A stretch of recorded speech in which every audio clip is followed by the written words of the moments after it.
Salam alaikum, Azzoul Flaoun. Bonsoir. Lors de la 79e session ordinaire de l'Assemblée générale des Nations unies, le colonel Abdoulaye Maïga, ministre malien de l'administration territoriale et de la décentralisation et porte-parole du gouvernement malien, s'en est pris vertement à l'Algérie, qu'il a notamment accusé d'héberger des terroristes. Pour chaque balle tirée contre nous et chaque mot employé de travers, nous réagirons par réciprocité. À la tribune de l'ONU, le colonel Maïga, porte-parole du gouvernement malien, donne le là. En matière de diplomatie, le Mali rendra désormais coup pour coup, dans sa ligne de mire, cette fois, l'Algérie. En plus d'offrir le gîte et le couvert, certainement avec de succulents plats de tchouk-tchouka et de chorba, à des terroristes et des renégats en débandade sans rôle d'affester les relations de bon voisinage, a déclaré porte-parole du gouvernement malien. Des accusations directes et sans précédent envers l'Alger qui marquent un nouveau palier dans l'escalade verbale. Le fossé s'est davantage creusé entre les deux capitales. Cela dit, comment restaurer la confiance entre Alger et Mali? Difficile de répondre à cette question. Nous débattrons avec nos invités de cette nouvelle tension entre Alger et Bamako, une attaque frontale contre la diplomatie algérienne. Juste après cette petite intro.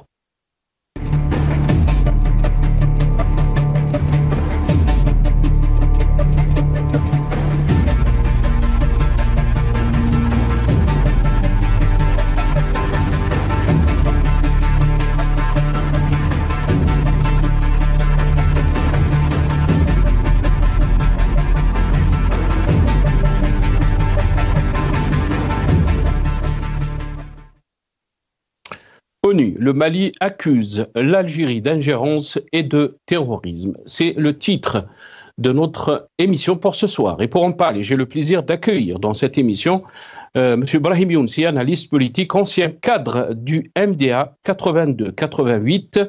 Il est avec nous depuis Paris via Skype. C'est Brahim, marhaba bik. Merci beaucoup d'avoir accepté l'invitation. Merci de m'inviter. Le sujet est difficile. On va, avec vos invités que je salue, on va s'y essayer. Très bien, très bien. Ibrahim, c'est vrai que c'est un sujet difficile. Et on a aussi Gamal Abina qui est avec nous, expert en relations internationales. Gamal Abina est avec nous depuis Paris via Skype. Gamal Abina, bonsoir. Merci beaucoup d'avoir accepté l'invitation. Bonsoir et merci de m'avoir invité. Merci beaucoup d'avoir accepté l'invitation. On aura aussi depuis Alger Karim Kbir, qui est journaliste, ancien rédacteur en chef du journal Liberté. Il sera par téléphone avec nous depuis Alger. Brahim Younsi, je vais commencer cette émission avec vous. Avant de vous donner la parole, nos amis de la régie, si c'est possible, de nous faire passer le soundbite 1. Donc, ces déclarations du colonel, donc... qui a accusé le porte-parole du gouvernement du Mali, qui a accusé l'Algérie donc d'ingérence et de terrorisme. On l'écoute. Nous saisissons également cette opportunité pour saluer et reconnaître la sagesse de son Excellence, Monsieur le Président Abdelmajid Tebboune, président de la République algérienne démocratique et populaire. Cependant, il est de notre devoir d'appeler votre haute attention sur les propos incongrus de vos collaborateurs. Constatons une grave ingérence dans les affaires intérieures du Mali.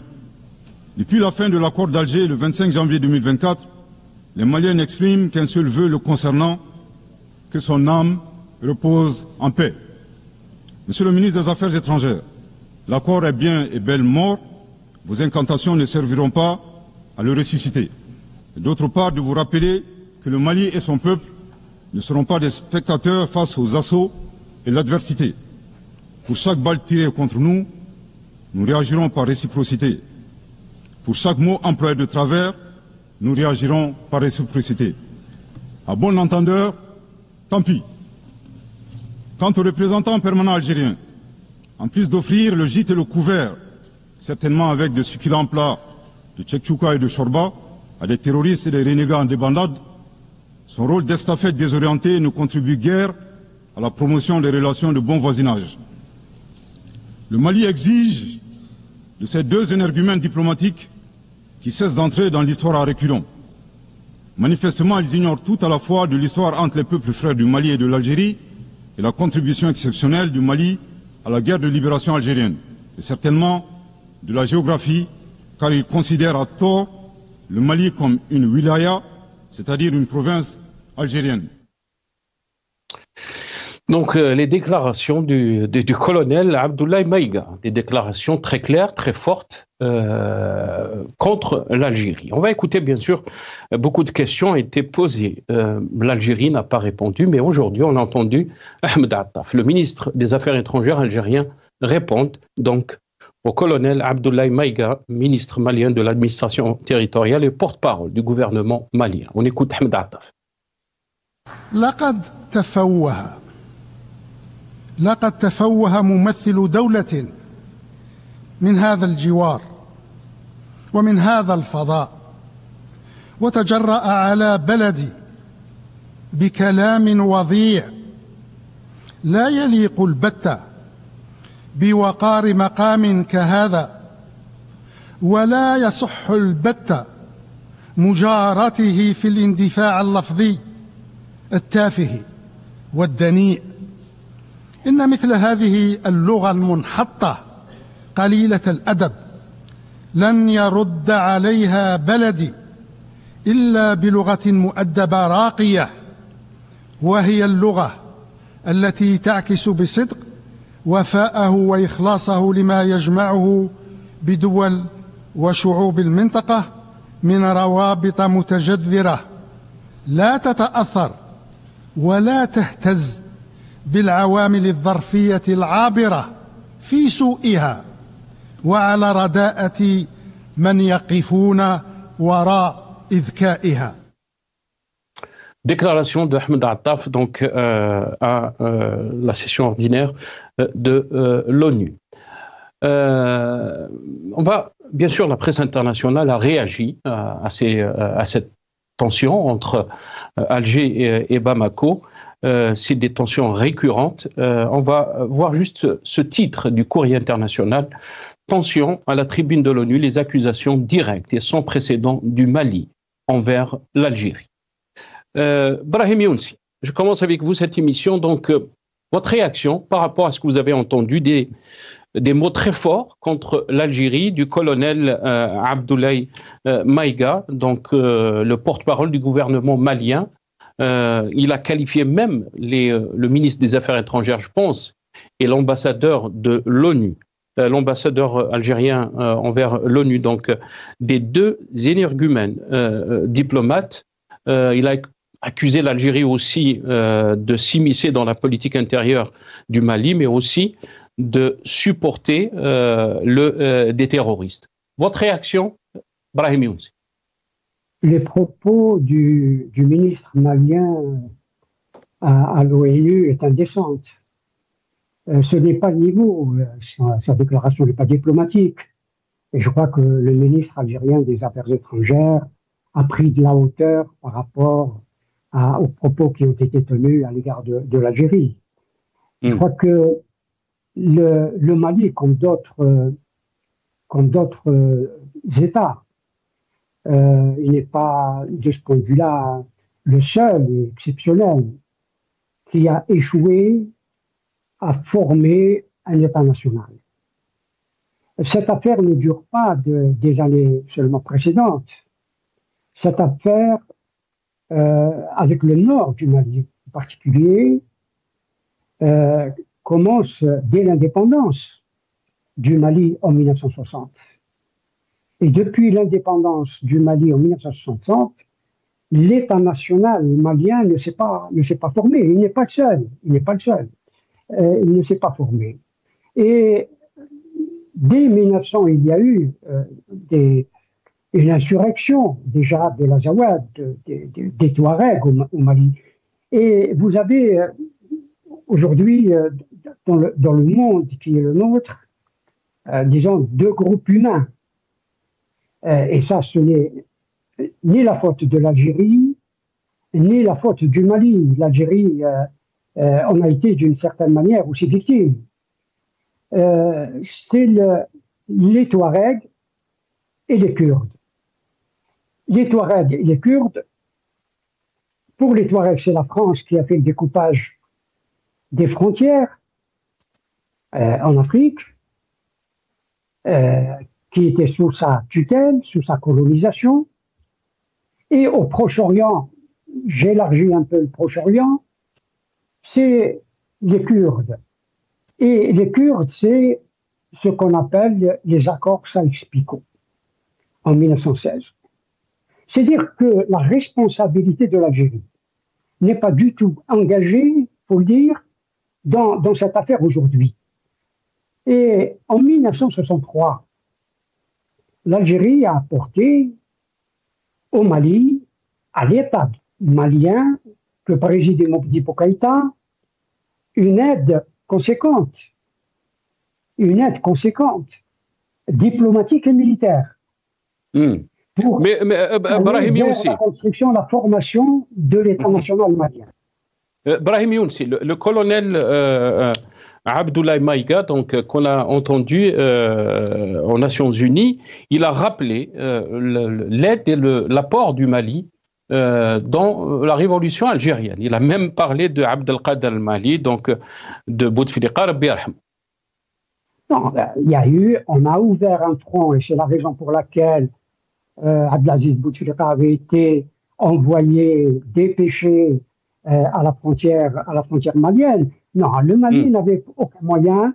Le Mali est devenu indépendant en 1960, quand le Mali a-t-il aidé les maquisards algériens, la révolution algérienne, par des moyens matériels, alors que lui-même était occupé par la France.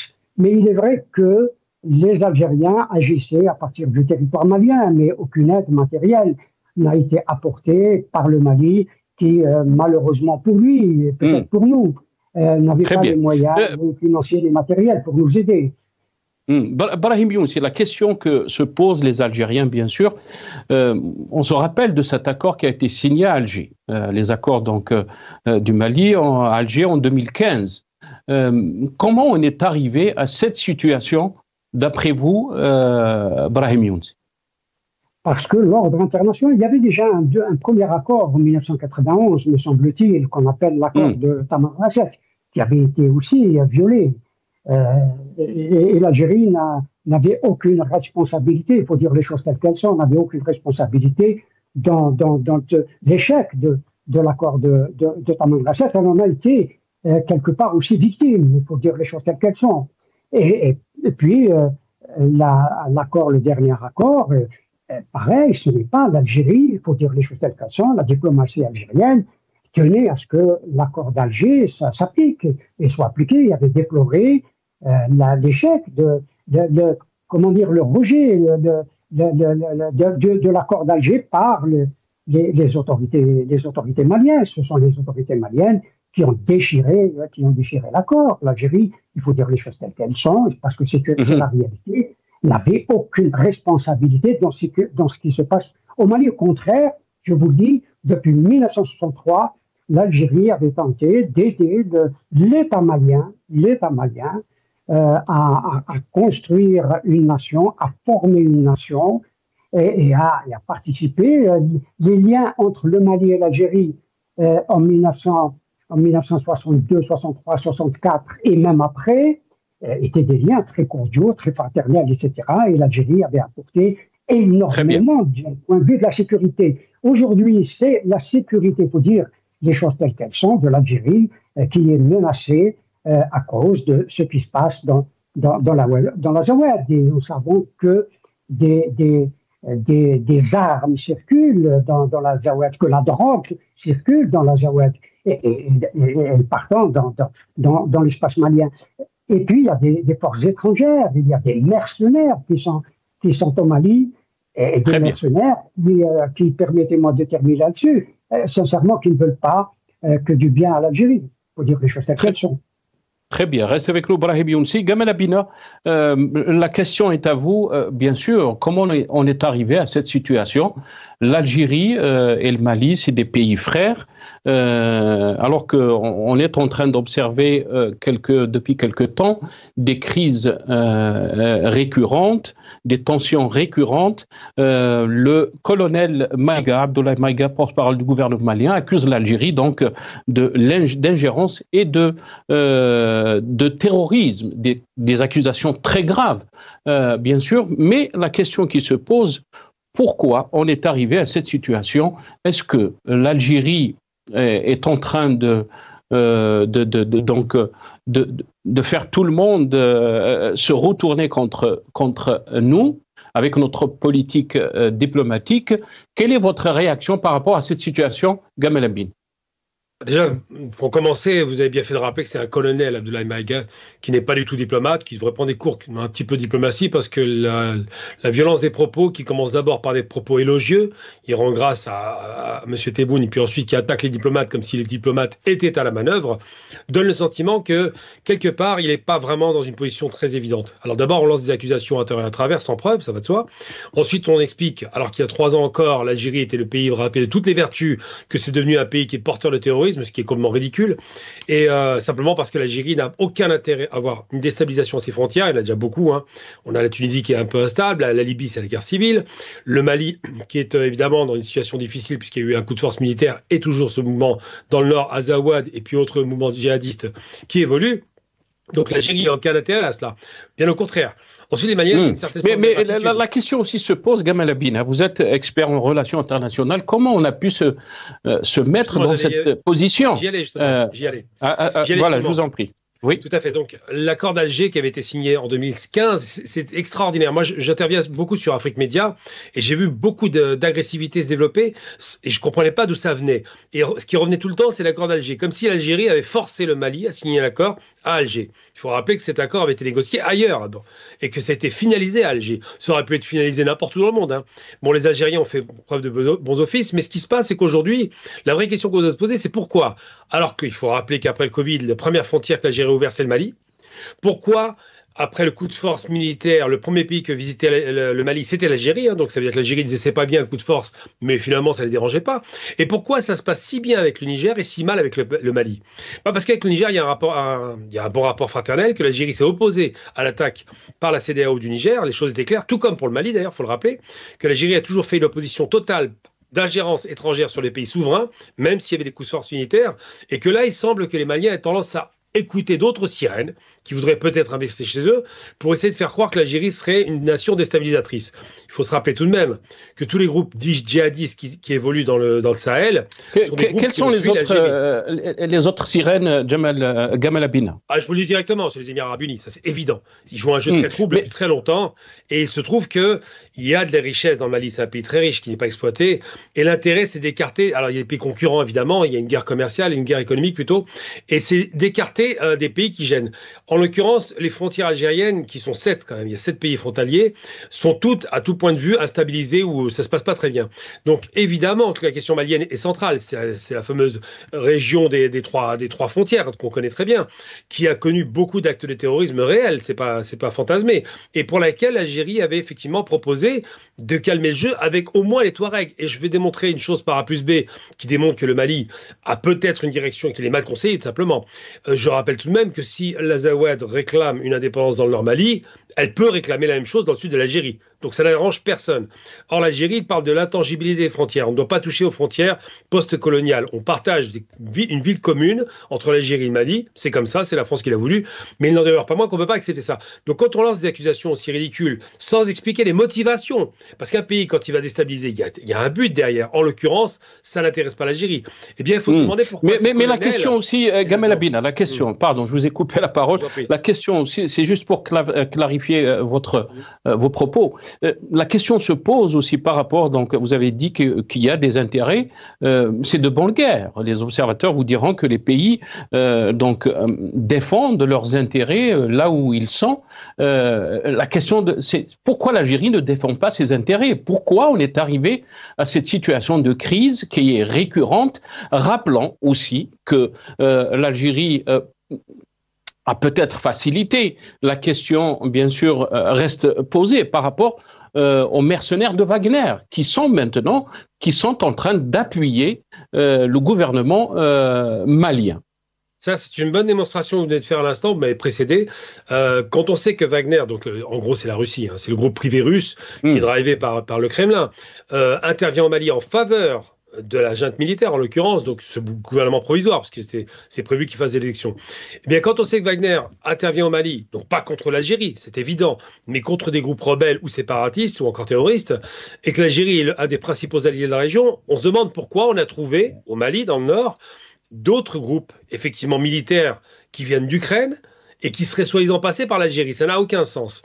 L'allié stratégique avec la Russie, même s'il y a des points de concurrence, ne peut pas se mettre à dos l'Algérie. Donc, il faut bien comprendre que, vous avez raison de le dire, c'est de bonne guerre, à condition que ce soit fait dans des conditions normales, pas dans les conditions de guerre. Là, en l'occurrence, on n'est pas dans une guerre de concurrence commerciale ou de concurrence simplement d'exploitation de richesse.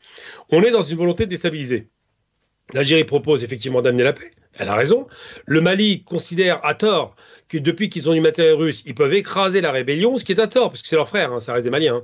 Et là-dessus, ils font une erreur d'analyse que les Algériens leur expliquent. Ils leur ont dit, simplement, en Algérie, on a connu des phénomènes de guerre civile, et il a fallu en sortir par des négociations. Et c'est ce qu'ils proposent. Alors, ça ne veut pas dire que les Algériens ont raison tout le temps, mais là, en l'occurrence, la logique, ça tombe sous le sens, veut que l'Algérie, qui, même si elle critique les coups de force militaires, n'intervient pas et refuse l'intervention. Donc, on voit que ça se passe très bien au Niger, et ça profite au Niger, et tant mieux à l'Algérie. Là, il y a une vraie relation qui est propre et nette et commerciale, et que ça ne profite pas au Mali, qui est en train de s'enliser dans une guerre inutile, parce que à Kidal, bon, ils avaient pris Kidal, mais la dernière attaque qu'ils ont faite, c'est très mal passé. Donc, quand on essuie une défaite, on cherche une explication ailleurs, non pas dans les groupes rebelles qui sont armés, mais simplement, on cherche un grand frère, un parrain de la guerre, que serait l'Algérie. Or, c'est pas logique, puisque l'Algérie demande à négocier. Ils ne veulent pas d'instabilité. Mais tout ça, il y a un sous-jacent. Ceux qui ne sont pas de la région, je parle des Émirats Arabes Unis, évidemment, ont tout intérêt à ce que l'Algérie soit en rupture avec le Mali, parce qu'eux sont très loin. Ceux qui ont un intérêt convergent et qui devraient s'entendre, c'est les pays frontaliers. Et malheureusement, aujourd'hui, il y a des problèmes réels, et on a un diplomate qui se comporte comme un militaire, pour le coup, qui est très agressif et qui dit tout et son contraire. Félicitations au président. Mais aussi la question... Gamal Abina, aussi des problèmes réels. Vous avez parlé des problèmes réels, mais aussi des problèmes réels d'orientation de notre diplomatie. Puisque vous avez parlé des Émirats Arabes Unis, hier, on a parlé donc que l'Algérie avait tourné la page de l'adhésion aux BRICS. Donc les causes qui ont été avancées d'après le journal Moudjahid, c'est que les Émirats Arabes Unis ont joué un rôle pour essayer de bloquer la candidature de l'Algérie. Et là, on se pose la question. Depuis 2019, on n'arrête pas d'avoir des crises diplomatiques. On a eu des crises récurrentes avec la France, bien sûr, le rappel de l'ambassadeur presque 3 fois, la crise avec l'Espagne. On a vu dernièrement aussi l'accentuation de la crise, la rupture diplomatique avec le Maroc, l'installation des visas pour les Marocains, la crise avec le Mali. Les Algériens se posent la question, est-ce qu'il y a vraiment une vraie vision de la diplomatie algérienne ? Si, il y a une logique, hein. Faut pas non plus. L'Algérie et la France a toujours été un moment difficile. Comme il y a une accélération du rapprochement, il y a les tensions qui explosent littéralement, donc c'est logique. L'Espagne, c'était juste sur l'affaire du Sahara occidental, mais vous avez bien noté que les relations se sont largement apaisées depuis. Les Émirats Arabes Unis, faut se rappeler quand même que la plupart du temps, c'est les dictatures qui posent problème, et que ces pays en crise, c'est soit les coups de force militaires, soit les dictatures royales, en l'occurrence, qui ne s'entendent pas. Ça ne veut pas dire que l'Algérie a toujours raison, mais là, en l'occurrence, je ne crois pas qu'on puisse jeter la pierre aux diplomates algériens, parce que leur politique, en règle générale, c'est plutôt l'apaisement, on est bien d'accord. Et il se trouve qu'aujourd'hui, ces ruptures sont organisée et voulue. Vous faites référence à cette non-adhésion des BRICS. Je pense que l'explication est un peu courte. De donner un rôle aussi important aux Émirats, même s'il a pu influer sur l'adhésion, non, je pense que l'Inde est pour beaucoup là-dedans. Et d'ailleurs, l'Inde qui fabriquera bientôt des véhicules de combat au Maroc. Donc, c'est dire que réellement, il y a un camp occidental qui est choisi de façon claire. Et je pense que l'Égypte est peut-être intéressée aussi, qu'il y a des pays qui n'ont pas forcément un bon regard sur l'Algérie, ce qui n'est pas une surprise. Là, c'est normal. Mais une chose est certaine aujourd'hui, c'est la diplomatie algérienne ne me semble pas avoir fait défaut. Il y a des moments de rupture qui existent comme dans tous les pays, mais il y a aussi des moments de rabibochage, ça se passe beaucoup mieux. Là, aujourd'hui, c'est pas une question diplomatique. On parle d'un militaire qui va à l'ONU, qui se prend pour un diplomate, qui a un vocabulaire extrêmement agressif, et qui va accuser, c'est là où il n'y a pas de logique, c'est là où vraiment on se pose des questions, qui va accuser des représentants de l'État algérien, des diplomates, d'ourdir des complots contre le pays. Ça n'a aucun sens. Ceux qui dirigent l'Algérie, ce ne sont certainement pas des diplomates. C'est une représentation du pays. Ceux qui dirigent l'Algérie, c'est la présidence, c'est l'armée, mais c'est pas la diplomatie. Ce serait quand même une grande nouveauté, là. Très très bien. Reste avec nous, Gamal Abina. On a été rejoint par Karim Kebir, journaliste, ancien directeur rédacteur en chef du journal Liberté, est avec nous depuis Alger par téléphone. Karim Kebir, bonsoir. Merci beaucoup d'avoir accepté l'invitation. Bonsoir à vos invités, à vos téléspectateurs. Merci beaucoup Karim Kebir. On va revenir bien sûr sur ces déclarations du colonel et porte-parole du gouvernement malien Abdoulaye Maïga. Mais avant de vous poser la question, on va essayer d'écouter bien sûr les déclarations de Al-Majid Tebboune concernant donc la diplomatie algérienne.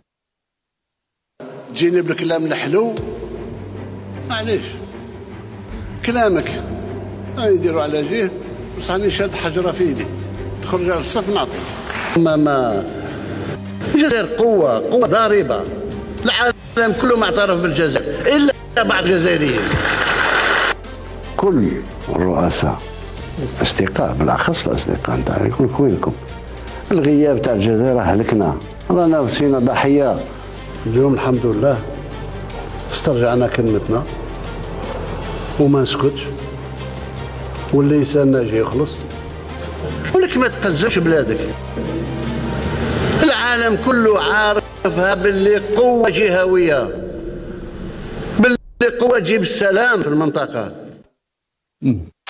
Al-Majid Tebboune. Donc, Karim Kebir, la question se pose après les déclarations du colonel Abdoulaye Maïga, qui a accusé l'Algérie d'ingérence dans les affaires intérieures du Mali et qualifié l'accord d'Alger de mort, balayant d'un revers de main toute tentative de le raviver. Mais aussi des accusations très très fortes. Il a accusé des diplomates algériens d'héberger des terroristes. Des accusations très graves, bien sûr. Qu'est-ce que vous en pensez, Karim Kebir, ces crises récurrentes avec le Mali, mais pas que? Est-ce qu'il y a un pilote dans la diplomatie algérienne? Écoutez, c'est un régime militaire donc, qui est issu d'un coup d'État. De toutes les façons, au regard du langage utilisé, c'est pas un langage qui sied quand même à la diplomatie. Donc, c'est un langage un peu excessif de mon point de vue, mais qui trahit d'une certaine façon la difficulté à avoir le soutien des pays, notamment de l'Afrique, parce que dans la charte de l'Union africaine, c'est stipulé clairement qu'ils ne reconnaissent pas les régimes qui sont issus des coups d'État militaires. Donc, deuxième élément, c'est qu'ils ont essuyé quand même la dernière fois fin juillet, ils ont essuyé un revers terrible, même les forces de Wagner. Et puis, il y a certains qui disent, de toutes les façons, même l'actuel chef de la junte, il avait eu déjà des problèmes avec des rebelles du Nord. Donc, forcément, on sent qu'ils sont dans une situation quand même assez délicate. Donc, forcément, il doit certainement, pour d'abord justifier vis-à-vis c'est-à-dire un discours à consommation interne pour les Maliens eux-mêmes, mais en même temps d'essayer de montrer qu'ils détiennent toujours et qu'ils ont la mainmise sur tout le pays. Donc c'est ce qui justifie un peu ce langage qui me semble, de mon point de vue, qui est très excessif, mais comme je l'ai dit, qui traduit une certaine fragilité, un certain agacement. Et d'ailleurs, c'est pour ça qu'il s'appuie donc sur des pays d'abord qui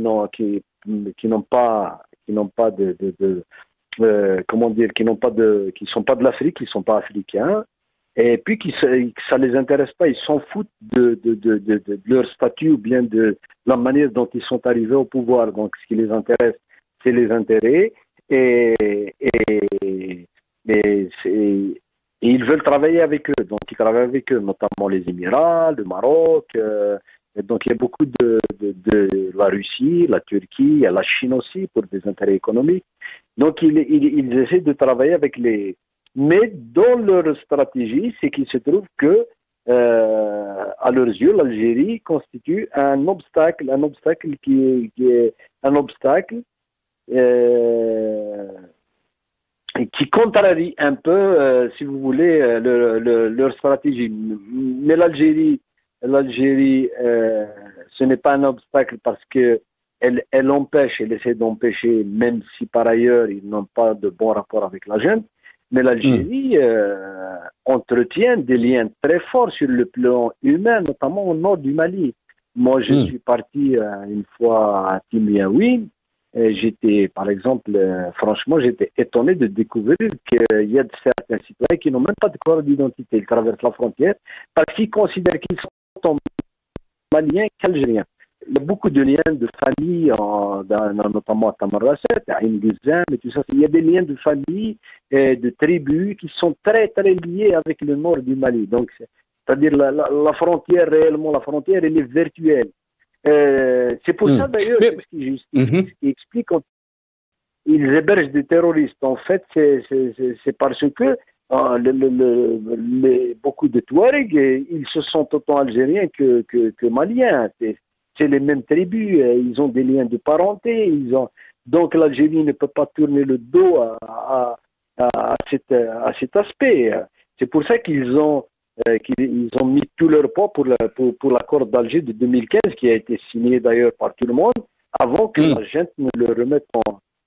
Très bien. Mais Karim Kbir, on a vu par exemple la visite de l'imam Mahmoud Dicko, qui a été perçue comme une provocation par les autorités maliennes ou le gouvernement provisoire malien. Est-ce que vous pensez que l'Algérie n'a pas pu, si on peut dire, gérer ce dossier comme il faut? Elle a laissé peut-être du vide, l'influence de l'Algérie est en recul, et bien sûr que quand on laisse le vide, il y a d'autres pays qui viennent, ils remplissent ce vide. Écoutez, le reproche a été fait, en tout cas, a été fait déjà avant. En fait, la diplomatie aujourd'hui algérienne, je pense qu'elle subit les conséquences de notre absence pendant la période de Bouteflika, il faut le reconnaître. Bouteflika a fait des visites un peu partout, mais jamais il a visité un pays africain.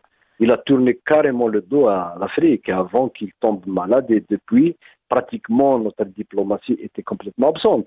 Et tous les spécialistes le disent aujourd'hui, que la force de la diplomatie, au-delà de la puissance économique, la puissance militaire, mais aussi elle est liée au rapport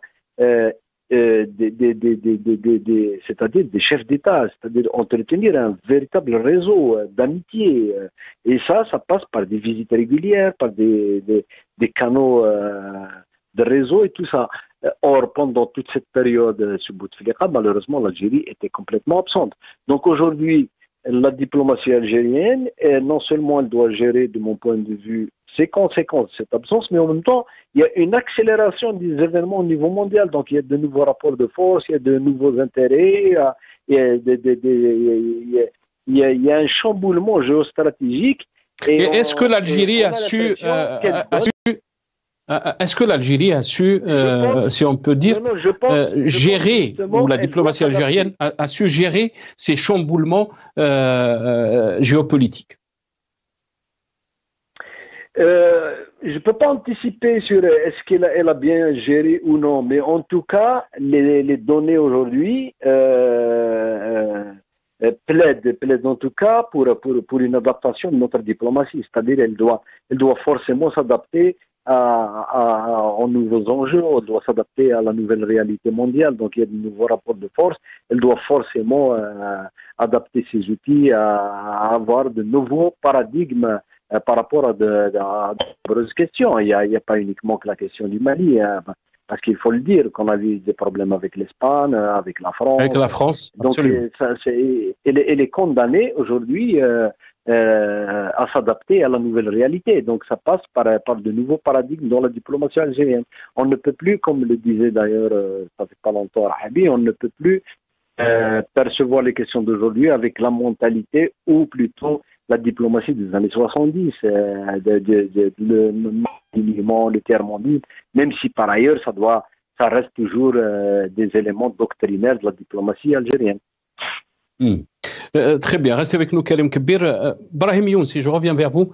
Bien sûr, avant de vous donner la parole, on va écouter Soundbite 5, nos amis de la régie, les déclarations de Saïd Chinguiriha, le chef d'état-major, concernant bien sûr la diplomatie algérienne. Beaucoup de questions se posent depuis l'avènement d'Ahmed Tebboune. Cette politique intérieure aussi, elle influence nos positions à l'étranger. Beaucoup de crises récurrentes, 3 ministres des Affaires étrangères depuis 2019, 3 fois l'ambassadeur algérien a été rappelé depuis Paris. On écoute les déclarations de Chinguiriha. يجب الإشادة بالمساهمة الدبلوماسية الجزائرية بسياساتها الخارجية الحكيمة وحنكتها في حل النزاعات بالطرق السلمية ودورها الثابت وقناعتها الراسخة في الدفاع عن حق الشعوب المحتلة في تقرير مصيرها. Chinguiriha donc parlait de la diplomatie algérienne. Brahim Younsi, depuis 2019, on a eu donc 3 fois l'ambassadeur algérien qui a été rappelé depuis Paris, des crises récurrentes avec des pays européens comme l'Espagne, la France, mais aussi la situation avec le Maroc, et aussi une crise avec les Émirats arabes unis. La question se pose bien sûr, certes qu'il y a des chamboulements sur la scène internationale, à l'échelle géopolitique, mais est-ce que l'Algérie aussi, par cette diplomatie agressive, n'est pas en train de perdre du terrain et tourner tous ces pays contre nous, Brahim Younsi? Enfin, il y a des raisons. Je veux dire que je partage beaucoup de choses avec ce qui vient d'être dit par M. Karim Kebir.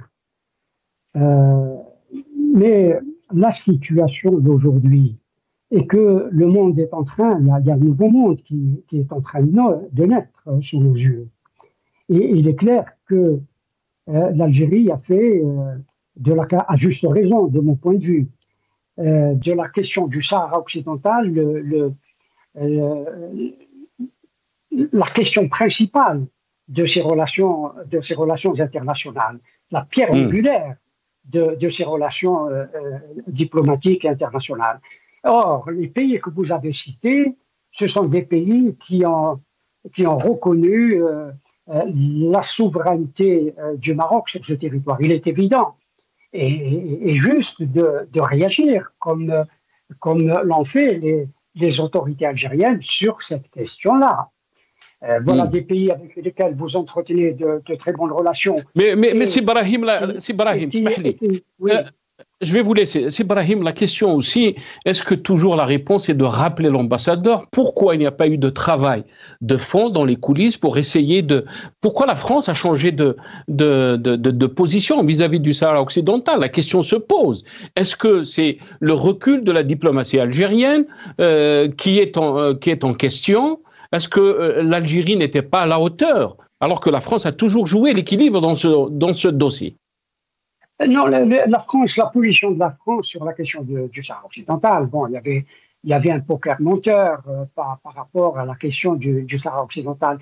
Les gouvernements successifs français, depuis Giscard d'Estaing jusqu'à aujourd'hui, ont toujours soutenu d'une manière ou d'une autre la position marocaine.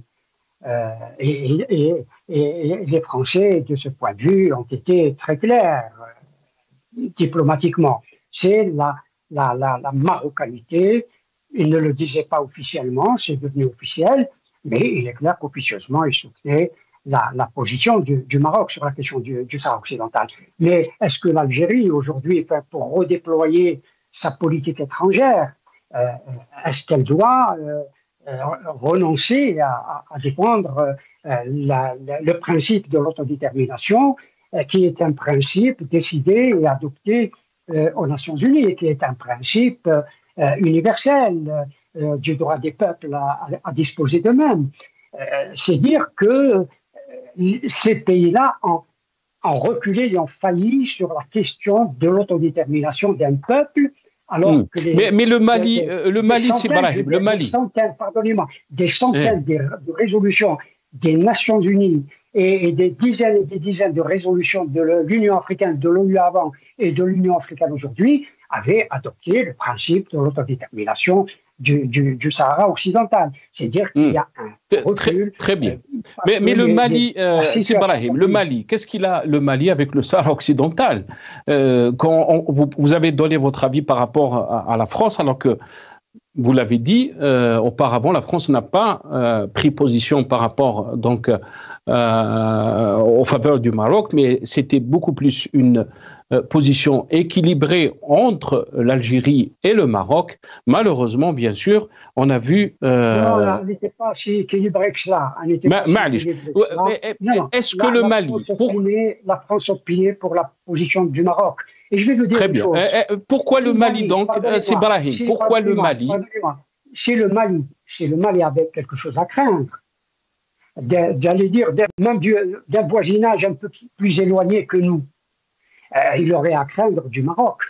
Parce que l'Algérie, il faut le dire, ne revendique pas, ne serait-ce qu'un mètre carré du territoire malien.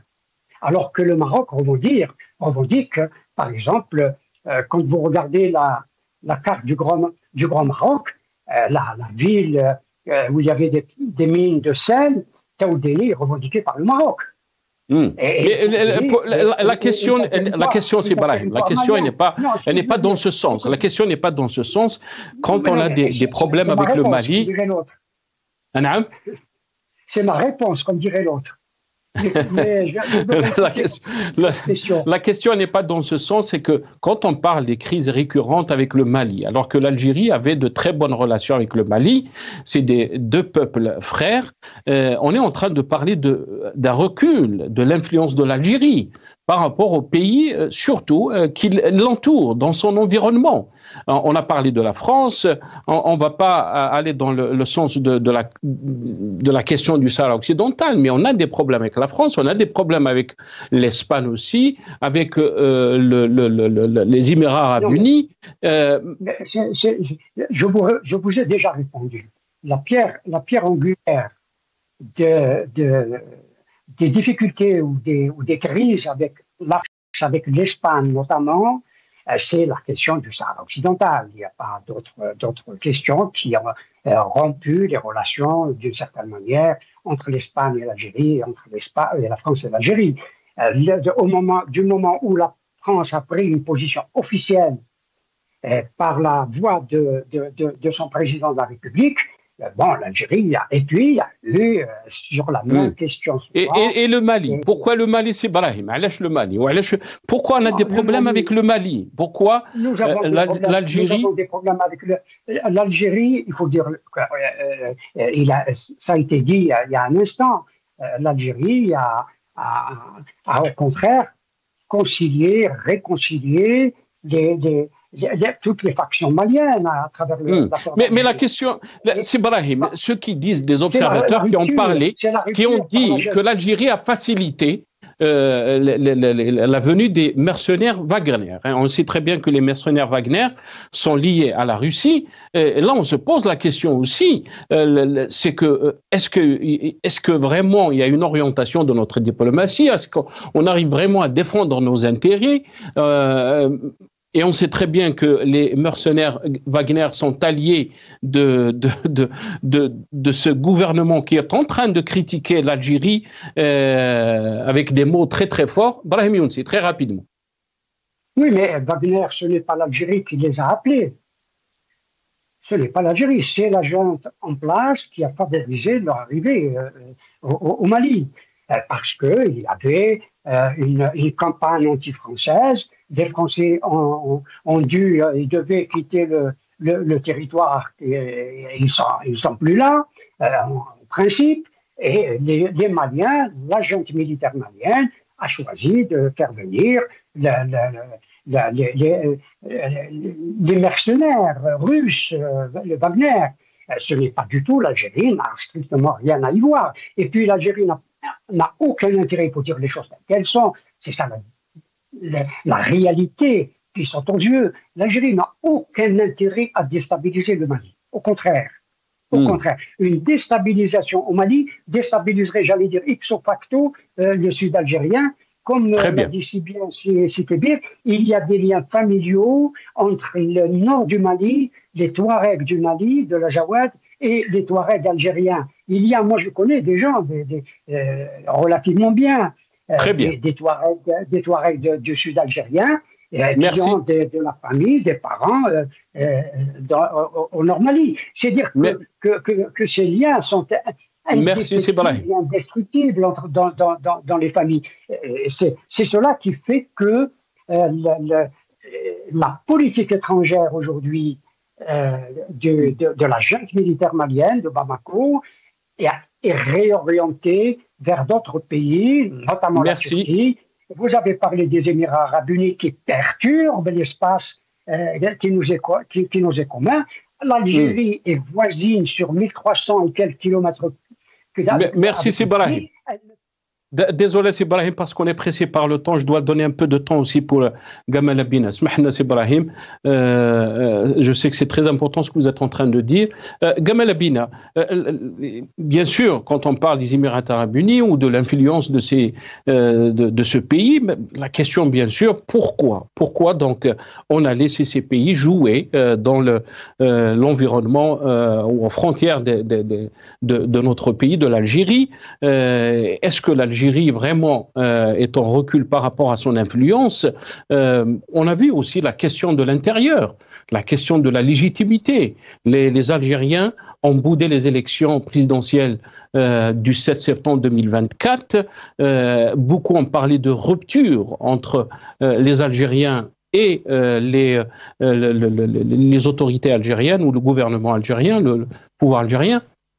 Est-ce qu'on peut avoir une diplomatie forte si on a une politique intérieure qui est répressive, qui est vraiment coupée des aspirations du peuple algérien? Je ne crois pas du tout que la diplomatie a un lien avec la politique intérieure du pays. Par contre, j'aimerais bien répondre à la question que vous avez posée à l'instant. Il faut être très clair, on ne va pas tourner en rond 10 000 ans, parce que c'est vrai que si on n'est pas carré dans ce qui est dit, ça ne fonctionne pas. L'Algérie a soutenu le Mali, le Burkina et tous ces pays-là. Avec le Niger, ça se passe bien. Donc je ne crois pas que le problème diplomatique soit au rendez-vous. Je crois, effectivement, je vous rappelle que l'accélération de l'histoire, le moment où il y a une rupture qui a commencé à se mettre en place, avec des médias, par médias interposés, c'est quand le Maroc a proposé Dakhla comme porte de sortie pour le Mali, pour les pays de l'AES. Donc à ce moment-là, on a commencé à s'aller à l'Algérie avec des accusations fantaisistes qui ne sont même pas étayées de preuves. Ensuite, les Émirats arabes unis, effectivement, rappelons tout de même qui ils sont. C'est un groupe qui a fait la paix avec Israël, c'est un groupe qui a attaqué le Yémen, il ne faut pas l'oublier, c'est un groupe qui n'a pas de problème à alimenter la guerre en Libye, en Somalie, au Soudan, c'est ça les Émirats arabes unis. Ils sont sortis de et pourtant, Gamal Abina, on a tout fait pour leur donner les ports algériens à gérer, on a tout fait pour qu'ils soient... Je ne crois pas. Je crois que l'Algérie a une politique, pour le coup, on peut dire les qualités sur un plan diplomatique, une politique équilibrée. Sauf qu'on a des concurrents qui font des coups bas et qui alimentent de la propagande. Et par la propagande, on réussit à faire passer des mensonges. Je vous le répétais 1000 fois, ça devient une vérité. Donc il faut faire très attention. Il y a des intérêts divergents, on le sait très bien. L'intérêt de l'Algérie, c'est la stabilité à ses frontières. L'intérêt divergent, c'est des pays comme les Émirats qui alimentent la guerre en Libye, par exemple. Je vous rappelle que Haftar est soutenu par les Émirats et l'Égypte. Donc tout ça, c'est le bloc occidental, il faut le dire, il ne faut pas se raconter l'histoire.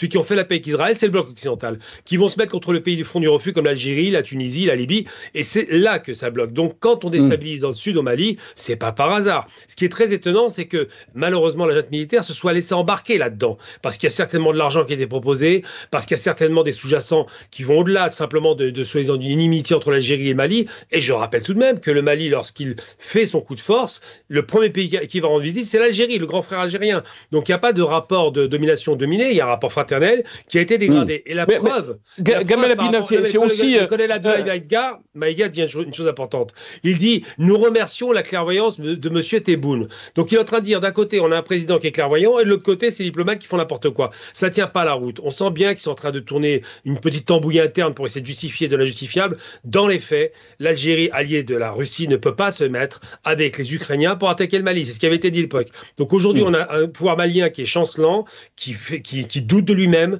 qui est en rupture permanente et qui essaie de trouver des alliances dans des pays riches comme les Émirats pour espérer se sortir des difficultés chroniques économiques qu'il traverse actuellement. C'est tout. Très bien. Merci beaucoup, Gamal Abina. On est arrivé à la fin de cette émission. Désolé, Karim Kbir. Merci, Gamal Abina, expert en relations internationales. Vous étiez avec nous depuis Paris. Merci.